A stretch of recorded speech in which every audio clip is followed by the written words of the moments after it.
तो opening balance cash का given है, बैंक का गिवन है, सब्सक्रिप्शन गिवन है, ठीक है।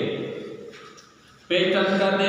फिर डोनेशन है, डोनेशन इन्होंने जो हमने थ्योरी पढ़ी थी, डोनेशन इन्होंने कहा था कि आप लोगों के ऊपर लायबिलिटी है, तो डोनेशन को आप लोगों ने डायरेक्ट बैलेंस शीट में लिखना है। एक्टिविटी कलेक्शन ये रिसीट्स हैं, यदि आप लोगों का इनकम है, इनकम साइड पर लिखिए सेल ऑफ ओल्ड न्यूज़पेपर से हमें पैसे मिले हैं तो ये भी इनकम में लिखिए, सेल ऑफ ओल्ड न्यूज़पेपर हो गया। स्नोवर एडवर्टाइजमेंट, हमने एडवर्टाइजमेंट किया था, उससे पैसे मिल गए तो उनका भी आप लोगों का इनकम में लिखिए। एंडोमेंट इनकम है आप लोगों के पास तो इनकम में लिखिए। Cell proceed of old building at book value, हमारे पास एक बिल्डिंग था ओपनिंग में जिसकी कीमत 60,000 थी, वो हमने फरोख्त कर दी, उससे पैसे आ गए तो ये हमारे पास कैपिटल इनकम है। कैपिटल इनकम जो है वो आप लोगों ने रेवेन्यू इनकम में नहीं लिखना, ठीक है।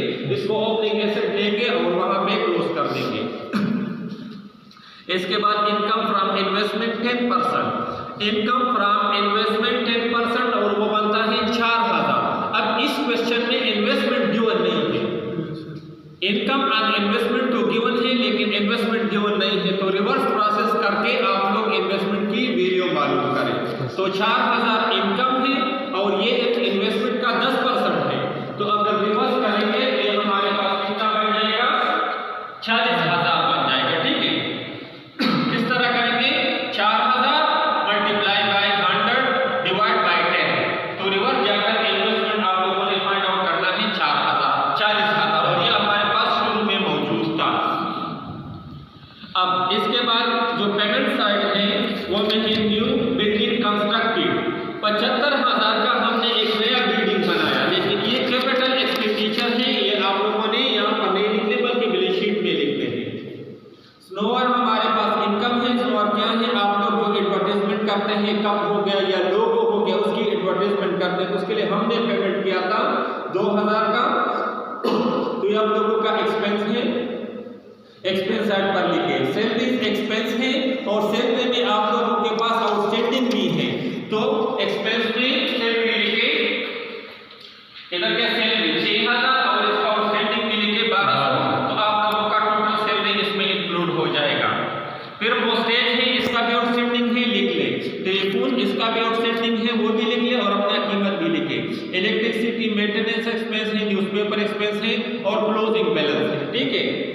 नीचे देखें subscription for 1997 due as 31 December 1996 rupees 1,500 received rupees 1,000, मतलब पिछले साल हमारा सब्सक्रिप्शन आउटस्टैंडिंग था 1,500 का, उसमें से हमें जो मिला है वो 1,000 मिला है, ठीक है। तो 500 अब भी आउटस्टैंडिंग है, तो जो आउटस्टैंडिंग है वो आप लोगों का एसेट है, बैलेंस शीट में लेंगे और जो आपको रिसीव हो चुका है वो इसमें इंक्लूड है, वो 1996 में आप लोगों ने करना है, ठीक है।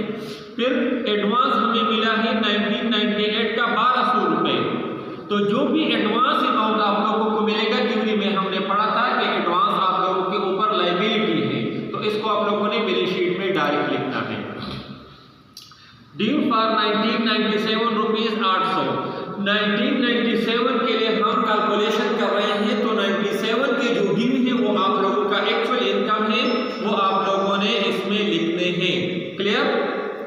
इसके बाद हमारे पास आउटस्टैंडिंग सैलरी 1,200, इलेक्ट्रिसिटी 100 रुपए, टेलीफोन के 100 रुपए हैं, पोस्टेज के 100 रुपए हैं और फिर लिखा है provide depreciation on building at the rate 5%, clear. अब इसको सॉल्व किस तरह करेंगे, क्वेश्चन में receipts and payment account given है, उससे आप लोगों ने इनकम एंड एक्सपेंडिचर अकाउंट बनाना है। इनकम एंड एक्सपेंडिचर अकाउंट का टाइटल देते शुरू में कलम का जो भी नाम है वो आप लोग इधर लिखे, स्टार्ट में अपने ऑर्गेनाइजेशन का नाम यहाँ पर लिखना है जो भी हो, तो यहाँ पर जो है क्रिकेट क्लब है वो आप लोग लिखे street cricket club. Income and expenditure account for the year ended 31 दिसंबर 1997, ये 3 लाइनें लिखे। फिर इस तरह टेबल बना ले, ये एक्सपेंडिचर साइड है, ये इनकम साइड है, ये रुपीस का कॉलम, ये रुपीस का कॉलम।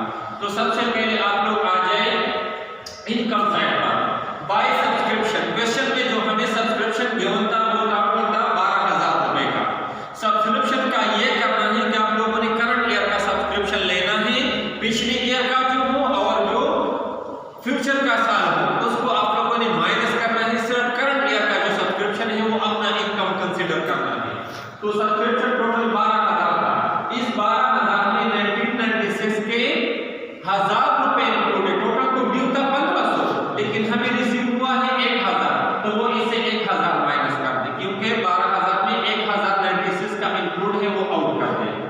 फिर इन 12,000 में 1998 का जो एडवांस हमें मिला है 1200 रुपए, वो भी इससे एक्सक्लूड कर दे, क्योंकि वो लायबिलिटी है, इसमें नहीं आएगा, वो लायबिलिटी रिलेटेड थी। फिर ड्यू फॉर 1997 का जो ड्यू है वो इसमें इंक्लूड करना है। सब्सक्रिप्शन का तरीका सीख लिया।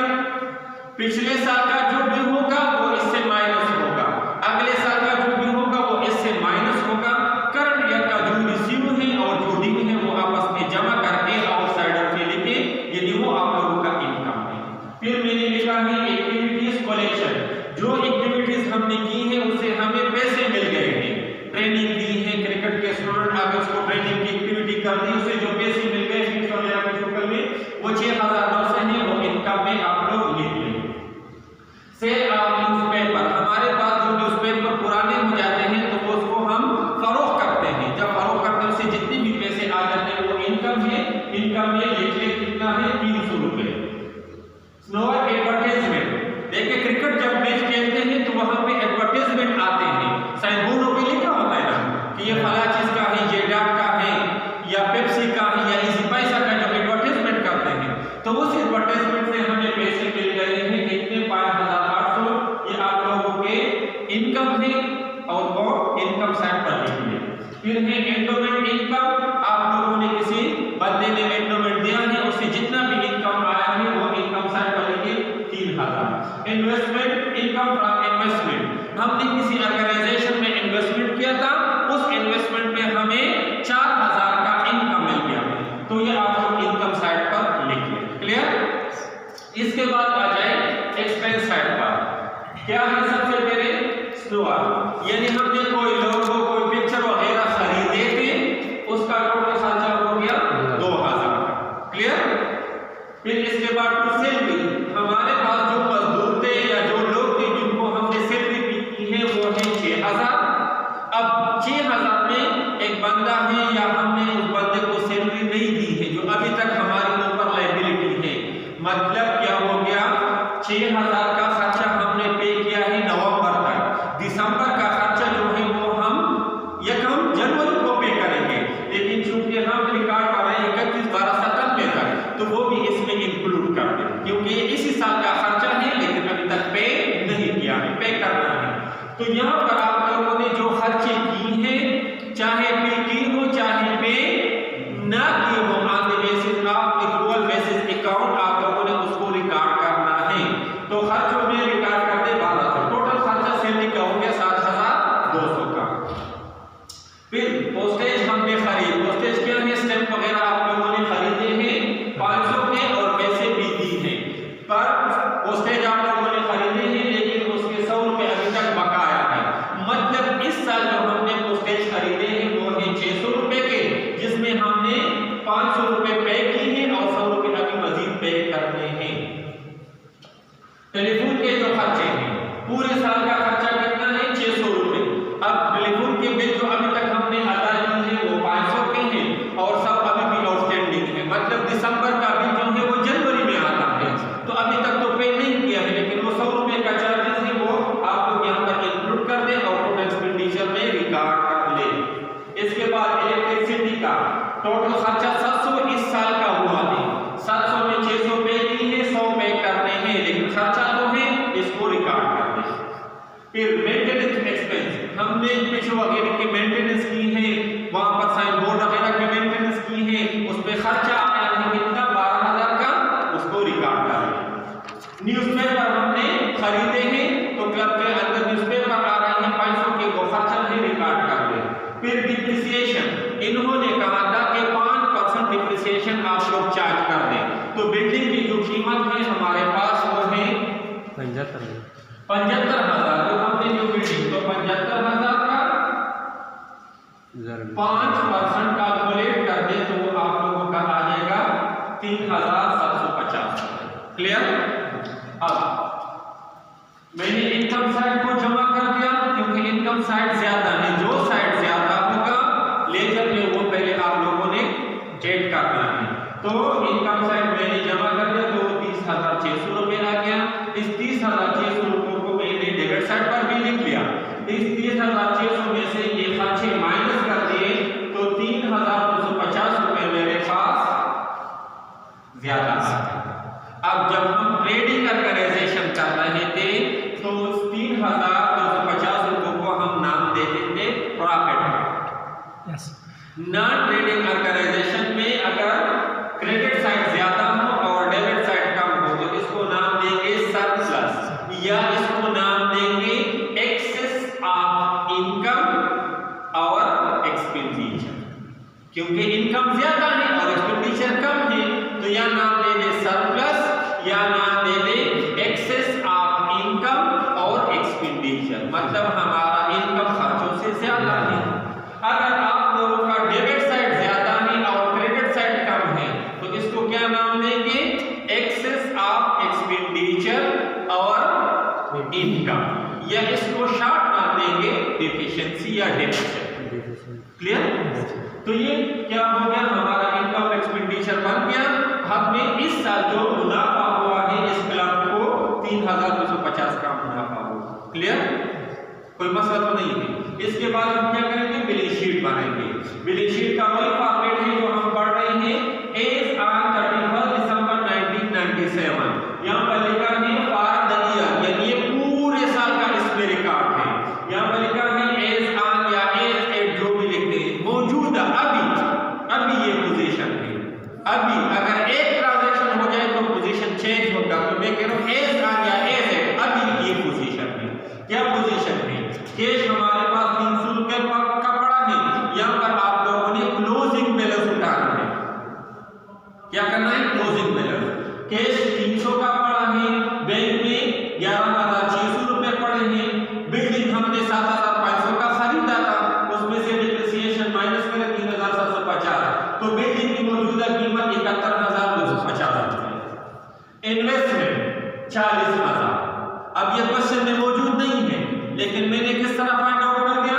इन्होंने हमें इनकम दिया था, इनकम फ्रॉम इन्वेस्टमेंट 4,000। तो इनकम कहां से आ गई जब इन्वेस्टमेंट है ही नहीं? तो मतलब हमारे पास 40,000 का इन्वेस्टमेंट था, उस पे हमने 4,000 कमा लिए। तो यहां पर इन्वेस्टमेंट 40,000। फिर इंक्लूड सब्सक्रिप्शन मैंने लिखा 1996 के हमारे पास जो ड्यू थे इंक्लूड थे वो थे 1500 में से 1,000 रुपए हमें मिल गए, वो हमने 1996 में एडजस्ट कर दिए। 500 अभी भी रिसीव करने हैं तो वो ये एसेट में लिख दिया। और फिर 1997 का 800 रुपए हमारा इंक्लूड है। तो जितनी भी एडजस्टमेंट है इसको 2 बार लिखना है। एक मर्तबा इनकम एंड एक्सपेंडिचर अकाउंट में, दूसरी मर्तबा बैलेंस शीट में। जो एसेट है वो एसेट साइड पर लिखे, जो लायबिलिटी है वो लायबिलिटी। अब आ जाए लायबिलिटी साइड पर। Advance subscription 1998। जितनी भी आप लोगों को एडवांस मिलता है कंपनी फाइनल अकाउंट में भी हमने पढ़ा, जितना भी एडवांस हमको मिलता है वो हमारा ऊपर लायबिलिटी है। तो एडवांस सब्सक्रिप्शन जो भी आगे क्वेश्चन में होगा वो आप लोगों ने लायबिलिटी में लिखना है 1200।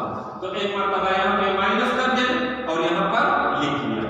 इसके बाद आउटस्टैंडिंग एक मर्तबा लिख चुके हैं। तो जितनी भी आउटस्टैंडिंग एक्सपेंस है, आउटस्टैंडिंग एक्सपेंस जितनी भी है, पहली मर्तबा इनकम एंड एक्सपेंडिचर में जमा कर ले, दूसरी मर्तबा लायबिलिटी साइड पर दर्ज कर दे। तो आउटस्टैंडिंग का हेडिंग दे दिया सैलरी 1200, पोस्टेज 100 रुपए, टेलीफोन 100 रुपए, इलेक्ट्रिसिटी 100 रुपए, टोटल आउटस्टैंडिंग 1500 रुपए के वो हमने लिख दिए। इसके बाद कैपिटल फंड 10,55,00 कहां से आया? तो कैपिटल फंड आप लोगों को इनका क्या है, नॉन ट्रेडिंग ऑर्गेनाइजेशन अगर ना दी हो तो उसका ये फार्मूला है। इधर देखिए, कैलकुलेशन ऑफ कैपिटल फंड क्या फार्मूला है?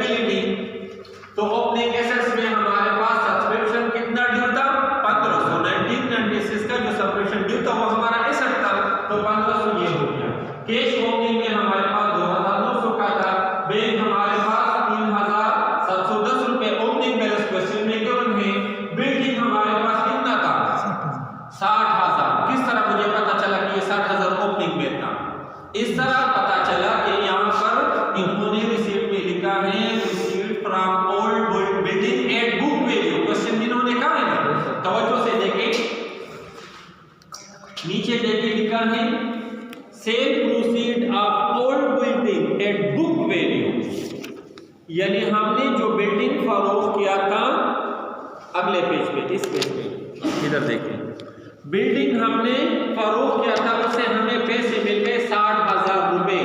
तो 60,000 रुपए हमें कहां से मिल गए? उस बिल्डिंग से जो हमने फरोख्त किया था। ये ओपनिंग में था ना, और उसने कहा भी है कि बुक वैल्यू, मतलब इसकी कीमत भी 60,000 थी, तो ये भी ओपनिंग एसेट में डाल है। फिर इन्वेस्टमेंट क्वेश्चन वो नहीं है, लेकिन हमने कैलकुलेट कर दिया क्योंकि इसमें 4,000 का इनकम बताया था और ये 10% था, तो उल्टा करके 100/10 कर दे तो ये आ जाएगा 40%। तो मतलब हमारे पास ओपनिंग में एक इन्वेस्टमेंट भी था, तो वो बेनिफिट का टोटल आ गया 10,55,00। ओपनिंग लायबिलिटी इस क्वेश्चन में नहीं है, ओपनिंग लायबिलिटी इस क्वेश्चन में नहीं है। तो फार्मूला है एसेट्स माइनस लायबिलिटी, एसेट से लायबिलिटी माइनस कर दिया तो कैपिटल फंड आ गया हमारे पास 10,55,00। अब क्या करें, इसको बैलेंस शीट में लिखे कैपिटल फंड 10,55,00, इसमें क्या करें, सरप्लस को जमा कर दे। अगर ये डिफिसिट या होता तो फिर क्या करते, माइनस करते। तो एक्युमुलेटेड कैपिटल फंड या एक्युमुलेटेड प्रॉफिट, जो भी नाम इसको आप लोग देते हो, इसमें सरप्लस को जमा करना है और डेफिसिट को इसमें से माइनस करना है। तो ये हमारे पास आ गया। फिर आखिर में क्वेश्चन में जो भी डोनेशन जो होगा, डोनेशन क्या है, आपके ऊपर लायबिलिटी है। इस क्वेश्चन के मुताबिक या फिर यूजुअली में हमें कहा कि डोनेशन को लायबिलिटी में डाल दें। फिर इसको क्या करें, दोनों साइड को टोटल कर दें। अगर दोनों साइड आप लोगों के बराबर है तो मतलब क्वेश्चन सही तरीके से सॉल्व किया है। अगर मेरी शीट के दोनों साइड बराबर नहीं है तो कोई मिस्टेक क्या होगा और जाकर इसको रेक्टिफाई करते हैं। क्लियर? Yes sir.